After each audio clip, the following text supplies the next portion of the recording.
So hi everyone, and thanks for the invitation. My name is Michael Schapira, and I'm from both Compira Labs and the Hebrew University of Jerusalem. And the next slide is just to remind us all that bad quality of experience is a major concern, which I think doesn't need to be stated here, but it's often good to see this annoying thing happen to remember. And what I want to touch upon is one of the key reasons, if not the key reason, for why we're experiencing bad quality of experience often, which is the last mile network. So consider the standard scenario. You have a video distributor. It has video caches or edge nodes, might be a CDN, might be a content provider, and it wants to stream video to various types of video clients on the internet. And of course, to do that, it has to traverse possibly multiple network segments. It might be an ISP network, cellular, Wi-Fi, there's many other options. And what's the typical case is that your video stream is competing with other traffic flows over fairly scarce network resources. And these environments might be very highly unpredictable because traffic flows enter and leave, and because of mobility, and there's various other elements we may care about. And this is why sometimes, and quite often, we're experiencing bad performance. Because when there's competition, your video stream might experience excessive delays, or might not have sufficient bandwidth to support a high video bitrate, or the jitter might affect the smoothing of bitrates across time, or packets might even be lost. And of course, all of these bad network effects affect how you watch your video. So one thing that's important to note is that the last mile doesn't actually mean the very last point, right? This is a study that was recently covered by the Wall Street Journal, showing that upgrading the internet connection at the client actually has very limited effect on video quality of experience, as measured, for example, in the percentage of time in which that client is able to watch HD. We actually talked to a CEO of a major Fortune 100 company that told us that he has 1G fiber to the home and yet doesn't watch Netflix in HD. Right? So this is something that happens often. And in fact, even premium subscribers in Netflix and Amazon watch in HD roughly a third of the time, according to this study. Right? So the problem lies elsewhere. It lies in the last mile network, but not necessarily at the client. So where does the problem actually lie? So this is an age-old problem in networking that I'm sure a lot of you are well familiar with, right? But congestion control. Congestion control is a top 3 or top 2 or top 1 problem in networking, depending on who you ask. And it's essentially the challenge of modulating transmission rates at traffic sources so as to utilize the network well on the one hand and avoid burdening the network too much, thus avoiding packet losses and delays and so on. And this is a huge problem because there's a lot of traffic flows. They have very limited information about what's going on between the sender and the receiver. As I said, the environment might be highly unpredictable. And the basic mechanism we have is end-to-end. That is, the traffic source gets feedback from the traffic receiver in the form of packet acknowledgements indicating which packets arrived, at what times packets arrived. And based on this very limited information, it has to make decisions. And this is, of course, a huge decentralized ecosystem because there's a lot of traffic flows and they have to live well together. So, yet another figure I'm sure a lot of you are familiar with. This is TCP's famous sawtooth behavior. So TCP, the transmission control protocol, was, or more accurately, its congestion control component, was devised in 1988 following a congestion collapse in the internet. And it has served us well in the sense that the internet doesn't collapse anymore. But we do know, and it's well documented after decades of bad experience, that the TCP exhibits notoriously bad performance in many real-world environments. So this figure you see is TCP's classical behavior, which is carefully probing higher rates so long as things look fairly good, and then drastically decreasing the rate upon encountering loss. And the reason for and actually this bad performance is why we have all these different variants of TCP, each tailored for a specific environment. And even though these are point solutions, they're actually typically highly suboptimal, even in the environments they were carefully engineered for. And so I want to step back a bit and talk about what the issue is. That is, why is it that TCP is suboptimal? And I want to linger on 2 points. One is that TCP is ancient in the sense that it preceded most of the applications we care about now, by a lot. And in fact, even TCP cubic, which is the default we're all using, dates back to 1998. Right? And it's a suboptimal algorithmic framework, and in the next few slides, I'll delve a bit more into this and tell you what's suboptimal about it. The other is, I think, a more high-level point, which is when it comes to advertising or to medicine, it's obvious to us that things need to be highly personalized, right? And yet, regardless of whether you're video conferencing or Skyping or watching VOD or downloading a huge file, and regardless of whether you're in Lisbon or in Mexico, right, we still expect the transport layer to behave in exactly the same way, and we use the same protocol that's completely oblivious to all of what I just said. So why is TCP congestion control suboptimal? So this is something we've researched quite a bit, and this is my answer to this question. Think of the simplest possible scenario. A packet was lost, right? You're streaming a video, one out of many packets was lost, right? Why was it lost? There's many possible explanations, right? It may be that the video streamer on the right is just overshooting the network capacity by a lot, right? So it's causing congestion, and packets are lost because it's bombarding the network with packets. It may be that you're not the problem, right? Maybe you're a small inconsequential flow at this point, and someone else, or the aggregate of the others, is what's causing congestion. It may be that there's no competition, but you've slightly exceeded what the network affords, right? So you've slightly exceeded some shallow buffer somewhere in the network. And it might actually be that this specific packet loss had nothing to do with congestion, right? So for example, handover between mobile base stations, or the underlying route was changed because of a link failure or physical layer corruption. There's many things that could induce packet loss that aren't competition with others. And what's the issue with TCP? So there's many underlying causes, or more accurately, potential underlying causes, even for this simple packet level event.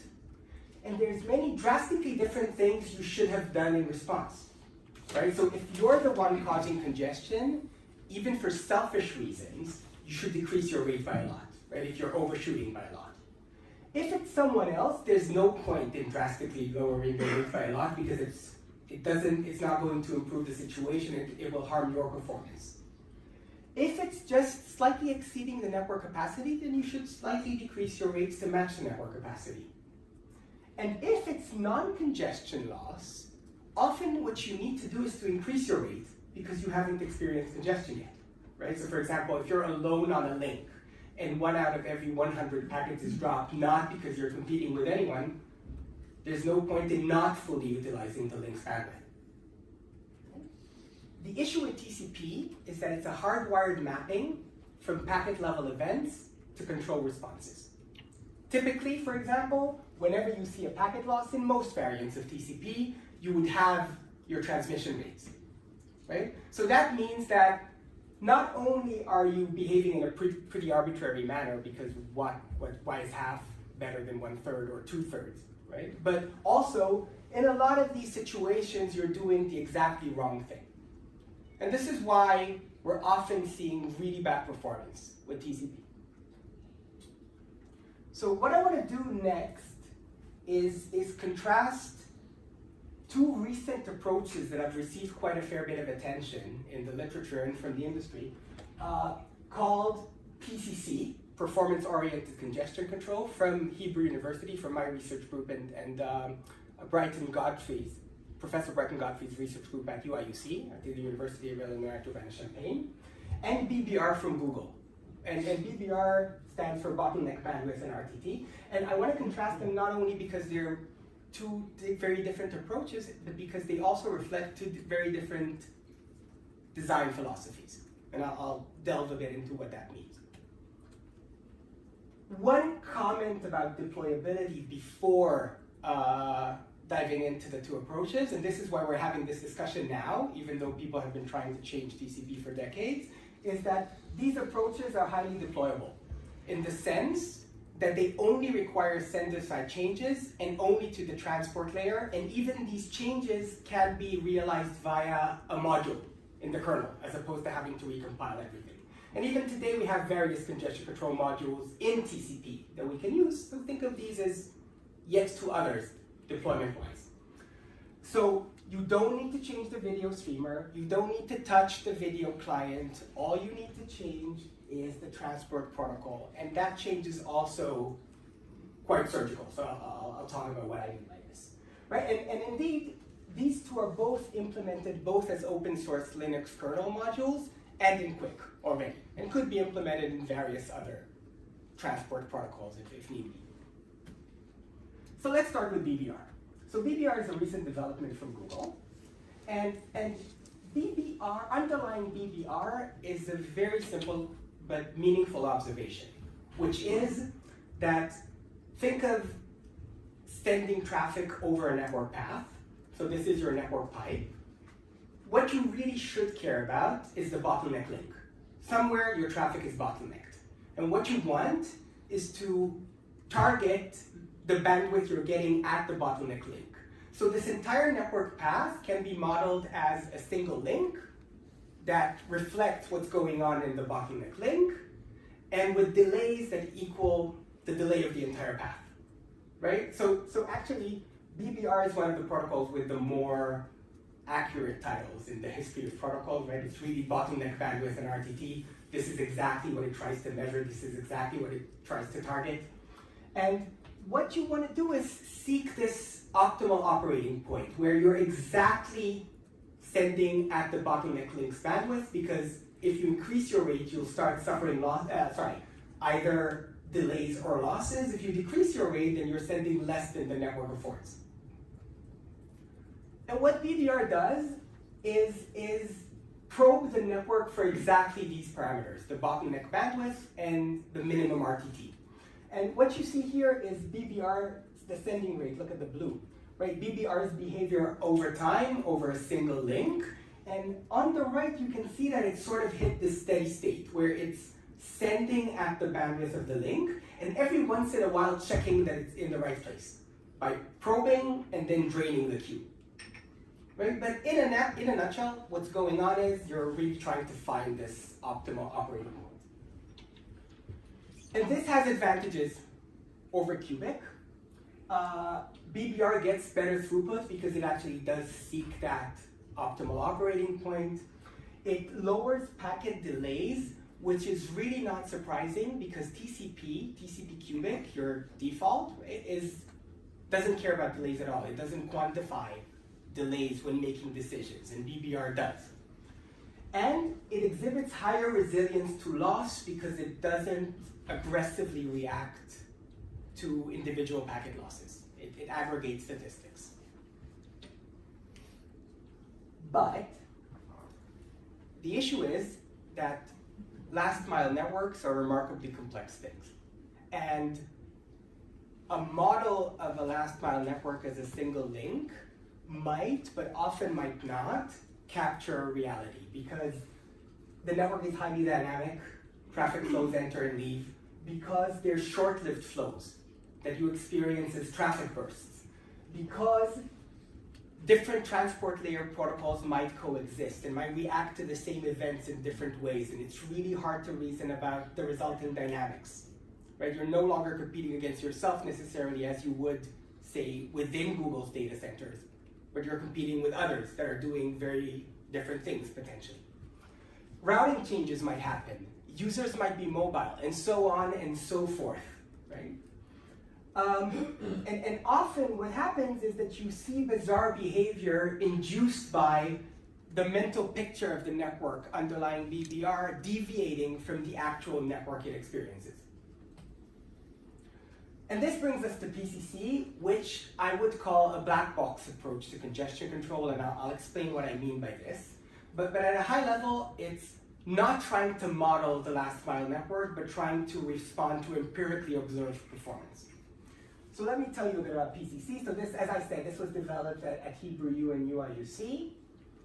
And the idea behind PCC is also simple, but very different. So think of streaming a video to a client, and think of the time in which you're streaming a video as divided into a lot of consecutive micro-experiments. In each micro-experiment, what you're doing is you're testing the implications for performance of sending at a certain rate. So you're sending at a rate, you're waiting long enough to aggregate acknowledgements for packet sent, right, so as to see what happened, and then you're translating these acknowledgements to statistics you care about. What are these statistics? Whatever it is your application cares about. For example, what throughput did I achieve? What was the loss rate? How did packet delays change while I was sending? Did I experience jitter? Anything your application cares about. And then you translate these, into what we call a utility. Based on some utility function, I'll say a few words about this in a second, but the point is you can think of the utility as a performance score, right? This is how happy I am with sending at this rate at this time, right? That reflects these different statistics and how they influence my quality of experience. And you don't need to understand what this formula means, but this formula means that there is a formula, right? And the reason I'm mentioning this is because it's actually extremely hard to engineer this correctly, because identifying a utility function that reflects your needs is one issue, but also I'm selfishly optimizing my utility function. Another video stream is also selfishly optimizing its utility function. We have to make sure that the induced equilibria are good, that we convert to something quickly, that it's stable, that it's fair. So essentially, choosing the right utility function translates to engineering a non-cooperative game in which dynamics converge to the equilibria we want. So this is why, theoretically, it's non-trivial. But now that we have this notion of action and effect, rate translates to utility function, we can talk about how we choose the next rate. So you're sending at a certain rate, R1, and you translate that into a utility value. You're sending at a different rate, and then that translates to a different utility value. And you need some online algorithm for deciding which rate to test next. And this is PCC's rate control that tells us what the next experiment is going to be. Right? So PCC transitions between these micro experiments, and the next experiment is the next rate you'll actually send at. Right? There's no control traffic. You're actually sending at these rates. And two things I want to mention about PCC. This is one of my favorite topics of conversation, so if you want offline, I can belabor you with details, right? But for now, let me say two very high-level things, right? One is there's no model of the network.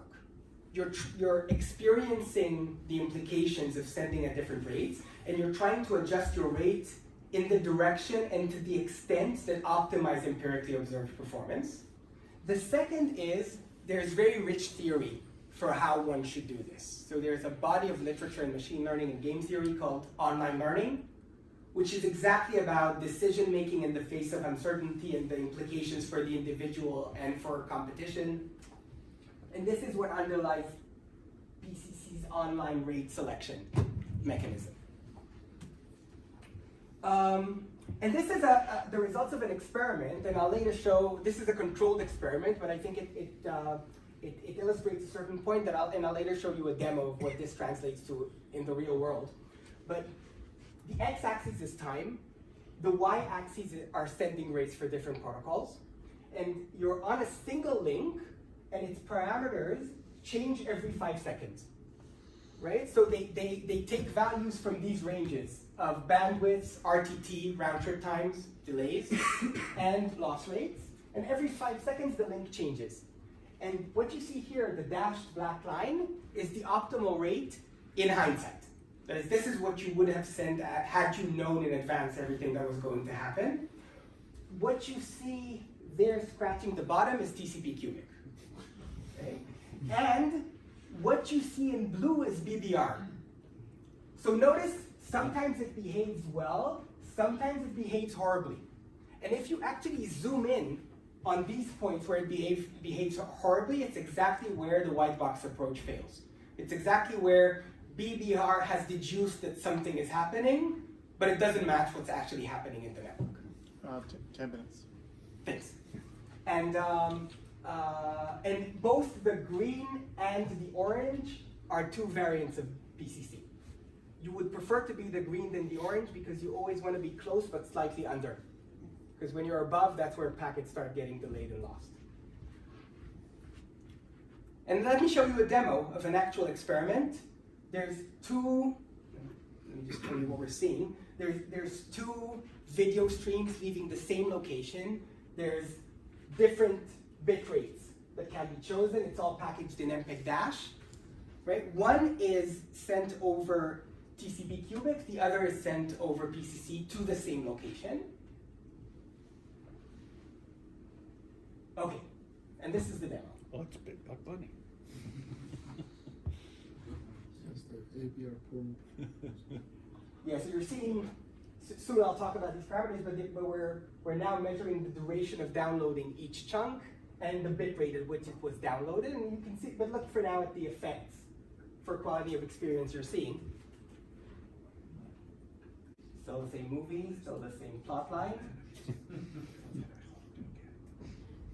Right, and soon what you'll see are the average differences in two quality of experience metrics that we care about, which is one, the rebuffering time, how much time did I spend rebuffering, and the other is the average, the weighted average bit rate. That is, what was the average bit rate at which the file was downloaded.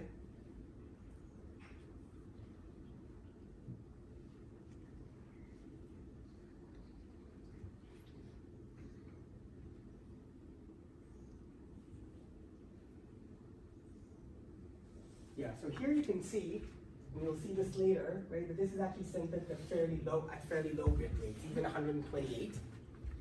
Whereas with PCC, right, it's one less than the optimal, but it's potentially because the optimal might not even be attainable.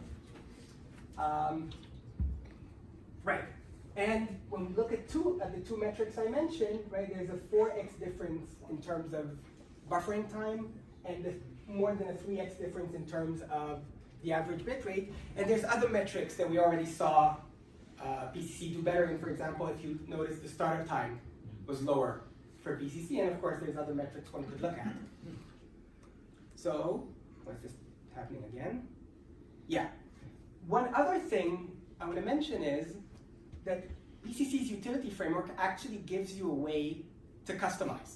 Right, because different applications want different things. Different network conditions might be different, right? And a utility function enables you to choose the parameters you care about and to weigh them according to what it is you want. 5 minutes, by the way. Perfect. So I want to tell you my grand vision for next generation congestion control. And my grand vision looks like this, going back to the previous scenario we mentioned, the video content distributor, edge nodes, and video clients. One is using one of these more advanced online sending rate optimization tools at the edges, right? So as to better utilize the network and provide higher quality of experience. But also having some central application that does longer term big data analytics to figure out which network conditions we're experiencing at different times, to figure out which applications are running and so on, and to be able to customize behavior to the actual prevalent network conditions and so on. So this, I think, is the high level goal, and here I will conclude.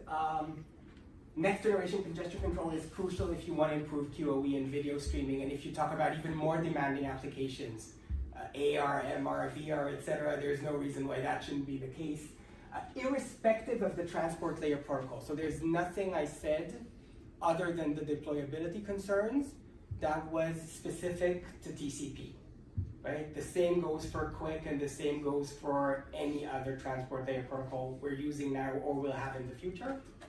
Recent advances suggest promising directions for doing this.